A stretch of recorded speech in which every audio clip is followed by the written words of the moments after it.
আসসালামু আলাইকুম।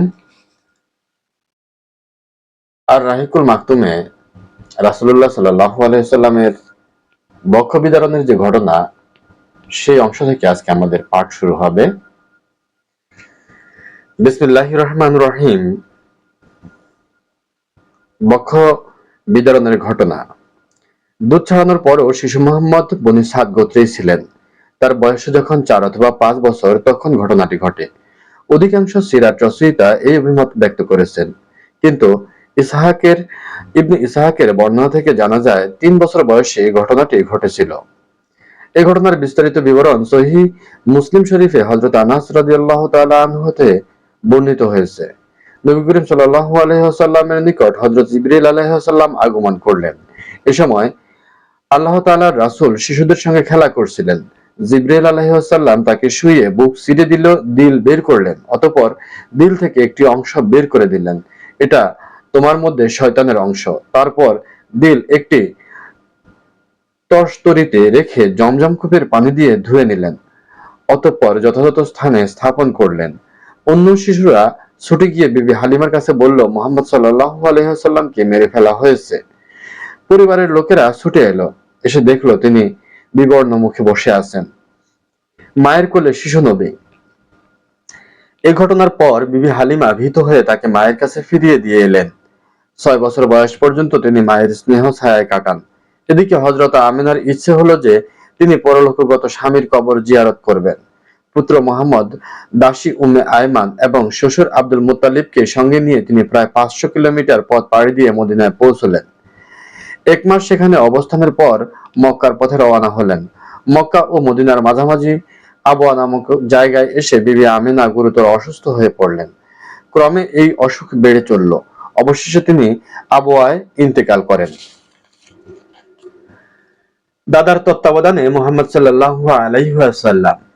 আবওয়ায় মা আমিনার ইন্তেকালের পর বৃদ্ধ আব্দুল মুত্তালিব পৌত্রকে সঙ্গে নিয়ে মক্কায় পৌঁছলেন। মাতৃহীন পৌত্রের জন্য তার মনে ছিল ভালোবাসার উত্তাপ। তিনি নতুন করে যে আঘাত পেলেন তা অতীত আঘাতের কথা জাগিয়ে তোলে। মাতৃহীন পৌত্রকে তিনি যত ভালোবাসতেন, এত ভালোবাসা তার নিজের পুত্র কন্যা কারোর জন্যই ছিল না। ভাগ্যের পরিহাস, বালক মুহাম্মদ সাল্লাল্লাহু আলাইহি ওয়াসাল্লাম সে অবস্থায় ছিলেন একান্ত নিঃসঙ্গ, কিন্তু আব্দুল মুত্তালিব তাকে নিঃসঙ্গ থাকতে দিতেন না। তিনি পৌত্রকে অন্য সবার চেয়ে বেশি ভালোবাসতেন এবং স্নেহ করতেন। ইবনে হিশাম বলেন, আব্দুল মুত্তালিবের জন্য কাবা ঘরের ছায়ায় বিছানা পেতে দেওয়া হতো। তার সব সন্তান সেই বিছানার চারদিকে বসত, কিন্তু মুহাম্মদ গেলে বিছানায় বসতেন। তিনি ছিলেন অল্প বয়স্ক শিশু। তার চাচা তাকে বিছানা থেকে সরিয়ে দিতেন, কিন্তু আব্দুল মুত্তালিব বলতেন, ওকে সরিয়ে দিও না, ওর মর্যাদা অসাধারণ। তারপর তাকে নিজের পাশে বসাতেন। শুধু বসানোই নয়, তিনি প্রিয় দৌহিত্রকে সব সময় নিজের সঙ্গে রাখতেন। বালক মুহাম্মদ সাল্লাল্লাহু আলাইহি ওয়াসাল্লাম কাজকর্মে তাকে আনন্দ দিত। বয়স 8 বছর 2 মাস 10 দিন পর তার দাদার স্নেহের ছায়াও উঠে গেল। তিনি ইন্তেকাল করলেন। মৃত্যুর আগে তিনি নিজের পুত্র আবু তালেবকে ওসিয়ত করে গেলেন তিনি যেন তার ভ্রাতুষ্পুত্রের বিশেষভাবে যত্ন নেন। আবু তালেব এবং আব্দুল্লাহ ছিলেন একই মায়ের সন্তান। আবু তালেব এবং তার ভ্রাতুষ্পুত্রকে গভীর স্নেহ মমতার সাথে প্রতিপালন করতে লাগলেন। তাকে নিজ সন্তানের অন্তর্ভুক্ত করে নেন, বরং নিজ সন্তানের চেয়ে বেশি স্নেহ করতেন। 40 বছরের বেশি সময় পর্যন্ত ভ্রাতুষ্পুত্রকে সহায়তা দেন।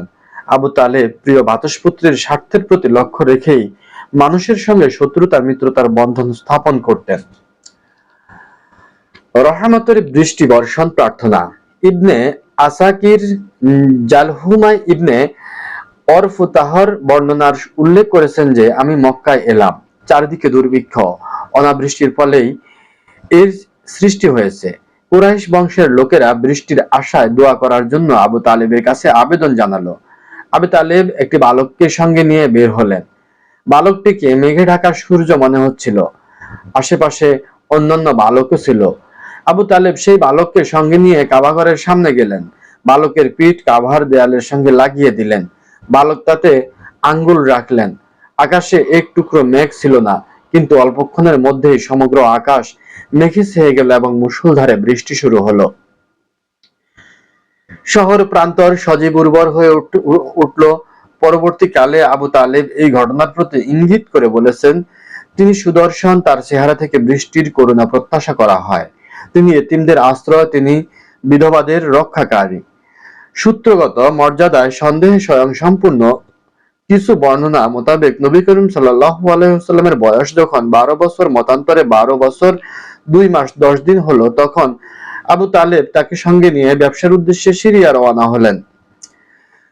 বসরায় পৌঁছার পর এক জায়গায় তাঁবু স্থাপন করলেন। বসরা ছিল শামের অন্তর্ভুক্ত শহর, হুরানদের উপশহর। শাম ছিল তৎকালীন রোম শাসিত আরব রাজ্যগুলোর একটি কসবা। সেই শহরে জার্জিস নামে একজন পাত্রী ছিলেন। তিনি বুহায়রার নামে পরিচিত ছিলেন। কাফেলা তার স্থাপনের পর বুহায়রা গির্জা থেকে বের হয়ে কাফেলার লোকদের কাছে এলেন এবং তাদের মেহমানদারি করলেন। অথচ পাত্রী বুহায়রা কখনো তার গির্জা থেকে বের হতেন না। তিনি নবী সাল্লাল্লাহু আলাইহি ওয়াসাল্লামকে চিনে ফেললেন এবং তার হাত ধরে বললেন, তিনি সাইয়্যিদুল আলামিন, আল্লাহ পাক একে রাহমাতুল লিল আলামিন হিসেবে প্রেরণ করবেন। আবু তালেব বুহায়রাকে জিজ্ঞেস করলেন, আপনি কিভাবে বুঝলেন? তিনি বললেন, আপনারা এই এলাকায় আসার পর এই বালকের সন্ধানে এখানকার সব গাছপালা এবং পাথর সেজদায় নত হয়েছে। এরা নবী ছাড়া অন্য কাউকে সেজদা করে না। তাছাড়া মহরে নবুয়তের দ্বারা আমি তাকে চিনতে পেরেছি। তার কাঁধের নিচে নরম হাড়ের পাশে একটি সেদ ফলের মতো মজুদ রয়েছে। তার উল্লেখ আমরা আমাদের ধর্মীয় গ্রন্থে দেখেছি। তারপর পাদ্রী বুহায়া আবু তালেবকে বললেন, ওকে মক্কায় ফেরত পাঠিয়ে দিন, সিরিয়ায় নেবেন না, ইহুদিরা ওর ক্ষতি করতে পারে। এই পরামর্শ অনুযায়ী আবু তালেব কয়েকজন ভৃত্যের সঙ্গে প্রিয় ভ্রাতুষ্পুত্রকে মক্কায় পাঠিয়ে দিলেন। ফিজারের যুদ্ধ। নবী করিম সাল্লাল্লাহু আলাইহি ওয়াসাল্লামের বয়স যখন 15 বছর, তখন ফিজারের যুদ্ধ শুরু হয়। ওই যুদ্ধে একদিকে কুরাইশ এবং তাদের সঙ্গে ছিল বনি কেনানা, অন্যদিকে কায়েস আইলান। কুরাইশ এবং কেনানার প্রধান ছিলেন হারব ইবনে উমাইয়া। বয়স এবং বংশমর্যাদার কারণে কুরাইশদের নিকট সে সম্মানের পাত্র ছিল। বনি কেনানাও তাকে সম্মান করত। যুদ্ধের প্রথম প্রহরে কেনানার উপর কায়েসের পাল্লা ভারী ছিল, কিন্তু দুপুর হতে না হতে কায়েসের উপর কেনানার পাল্লা ভারী হয়ে গেল। এই যুদ্ধকে ফিজারের যুদ্ধ এই কারণে বলা হয়, যেহেতু এই যুদ্ধে হরম বা হারাম মাস উভয়ের নিষেধাজ্ঞা তুলে নেওয়া হয়েছিল। এই যুদ্ধে নবী করিম সাল্লাল্লাহু আলাইহি ওয়াসাল্লাম অংশগ্রহণ করেছিলেন। তিনি তার চাচাদের হাতে তীর তুলে দিতেন। হিলফুল ফুজুল প্রতিষ্ঠা। ফিজারের যুদ্ধের পর হারাম মাস তথা জিলকদ মাসে হিলফুল ফুজুল সংগঠিত হয়। কয়েকটি গোত্র যেমন কুরাইশ তথা বনি হাশেম, বনি মুত্তালিব, বনি আসাদ ইবনে আব্দুল উজ্জা, বনি জোহরা ইবনে কেলাব এবং বনি তাইম ইবনে মুররা এর ব্যবস্থা করেন। এরা সবাই আব্দুল্লাহ ইবনে জুদআন তাইমের ঘরে একত্রিত হন। তিনি বয়সে এবং আভিজাত্যে ছিলেন সর্বজন শ্রদ্ধেয়। এরা পরস্পর এ মর্মে অঙ্গীকার করলেন যে মক্কায় সংগঠিত যে কোনো প্রকার জুলুম অত্যাচার প্রতিরোধ করবেন, হোক মক্কার অধিবাসী বা বাইরের কেহ। অত্যাচারিত হলে তার অত্যাচারের প্রতিকার করে তার অধিকার তাকে ফিরিয়ে দেওয়া হবে। এ সমাবেশে নবী করিম সাল্লাল্লাহু আলাইহি ওয়াসাল্লাম উপস্থিত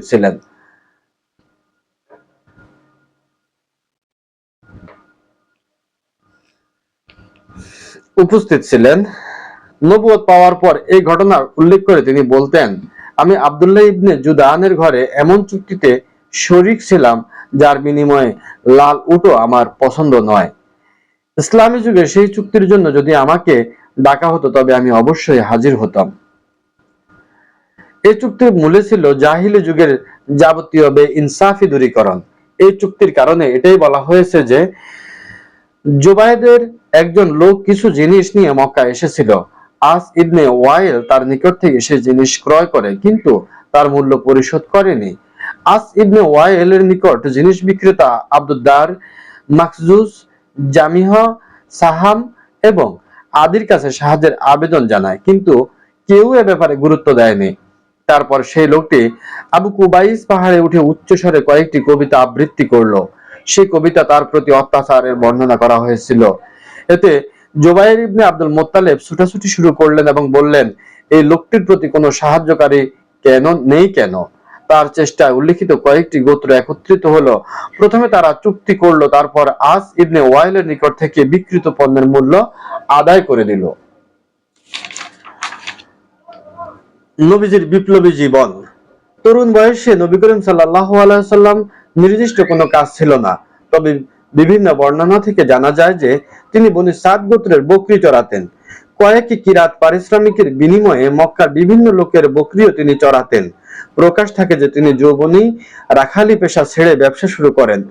সাইব ইবনে আবু সাইব মাখজুমি ছিলেন তার পার্টনার। তিনি তার উত্তম পার্টনার ছিলেন। মক্কা বিজয়ের দিন তার নিকট গেলে একে অপরকে স্বাগত জানালেন। 25 বছর বয়সে তিনি হযরত খাদিজা রাদিয়াল্লাহু তাআলা আনহা এর বাণিজ্যিক পণ্য নিয়ে সিরিয়ায় গমন করেন। ইবনে ইসহাক বর্ণনা করেছেন, খাদিজা বিনতে খুয়াইলিদ একজন অভিজাত ধনবতী ছিলেন। তিনি বিভিন্ন লোককে পণ্য কিনে দিতেন এবং সেসব পণ্য বিক্রি করতেন। লাভের একটা অংশ তিনি গ্রহণ করতেন। সমগ্র কুরাইশ গোত্রই ব্যবসা করত। বিবি খাদিজা নবী করিম সাল্লাল্লাহু আলাইহি ওয়াসাল্লামের সততা, সচ্চরিত্রতা এবং নম্রতার কথা শুনে তাকে ব্যবসায় নিয়োগের জন্য প্রস্তাব পাঠালেন। তিনি তার কৃতদাস মায়সারাকে সঙ্গে নিয়ে যাওয়ার জন্য প্রস্তাব দিলেন। বিবি খাদিজা একথাও বললেন যে অন্য লোকদের যে পারিশ্রমিক দিয়ে থাকেন, নবী করিম সাল্লাল্লাহু আলাইহি ওয়াসাল্লামকে তার চেয়ে বেশি পারিশ্রমিক দিবেন।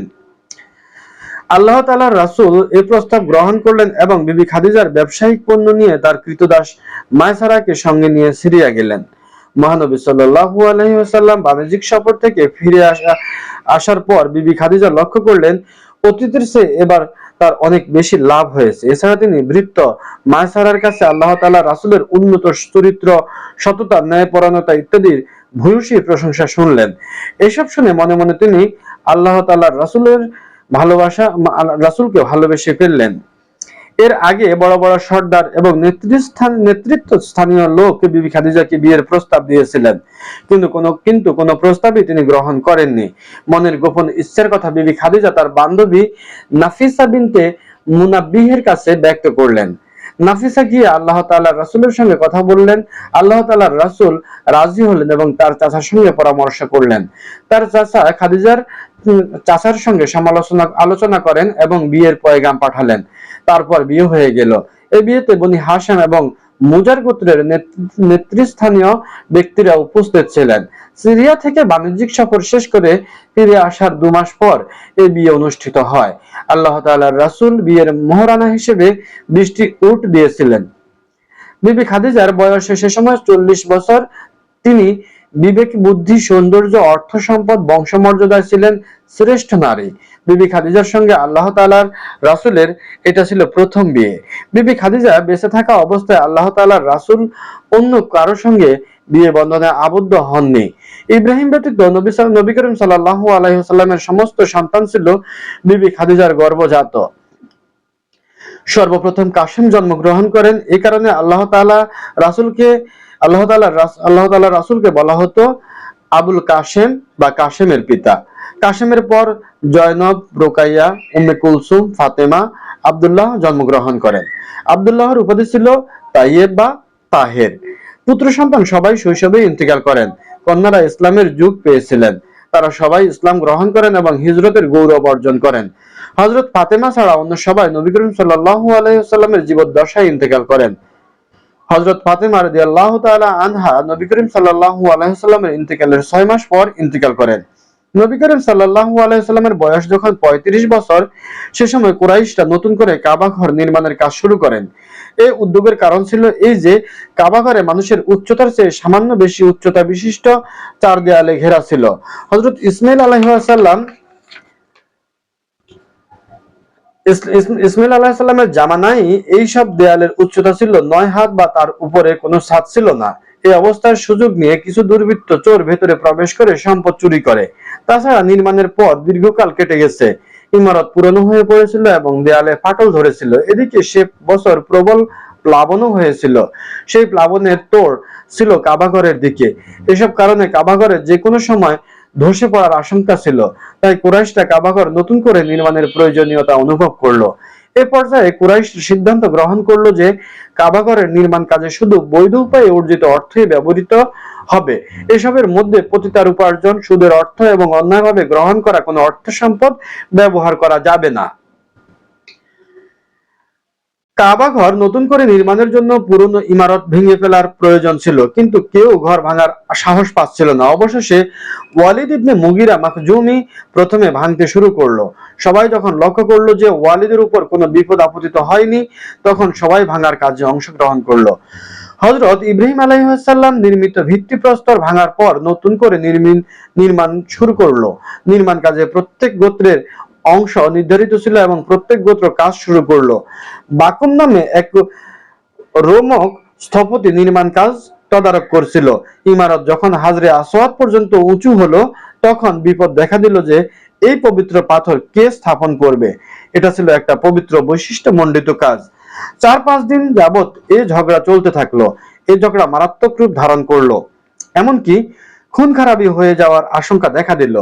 আবু উমাইয়া মাখজুমি এই বিবাদ নিরসনের একটা উপায় এভাবে বের করলেন যে আগামীকাল প্রত্যুষে মসজিদে হারামের দরজা দিয়ে যিনি প্রথম প্রবেশ করবেন তার ফয়সালাই হবে মেনে নেওয়া হবে। এই প্রস্তাব সবাই গ্রহণ করলো। পরদিন প্রত্যুষে নবী করিম সাল্লাল্লাহু আলাইহি ওয়াসাল্লাম সর্বপ্রথম কাবা ঘরে প্রবেশ করলেন। তারপর তাকে বিচারক মনোনীত করা হলো। আল্লাহ তাআলার রাসূল একখানি চাদর মাটিতে বিছিয়ে নিজ হাতে সে চাদরের উপর পাথর রাখলেন। অতঃপর বিবদমান গোত্রসমূহ থেকে এক একজনকে সে চাদরের অংশ ধরে পাথর যথাস্থানে নিয়ে যেতে বললেন। তারা তাই করলেন। নির্ধারিত জায়গায় চাদর নিয়ে যাওয়ার পর আল্লাহ তাআলার রাসূল নিজ হাতে পাথর যথাস্থানে স্থাপন করলেন। এই ফয়সালা ছিল অত্যন্ত বিবেকসম্মত এবং সুবুদ্ধিদীপ্ত। বিবদমান সবাই এতে সন্তুষ্ট হলো, কারো কোনো অভিযোগ রইল না। এদিকে কুরাইশদের কাছে বৈধ অর্থের অভাব দেখা দিল। এই কারণে তারা উত্তর দিকে কাবা ঘরের দৈর্ঘ্য প্রায় 6 হাত কমিয়ে দিল। এই অংশকে হিজর বা হাতিম বলা হয়। এ পর্যায়ে কুরাইশরা কাবার দরজা বেশ উঁচু করে দিল, যাতে একমাত্র তাদের অনুমতি প্রাপ্ত ব্যক্তিরাই কাবা ঘরে প্রবেশ করতে পারে। দেয়াল সমূহ 15 হাত উঁচু হওয়ার পর ভেতরে 6টি খুঁটি দাঁড় করিয়ে ওদের ছাদ ঢালাই করা হলো।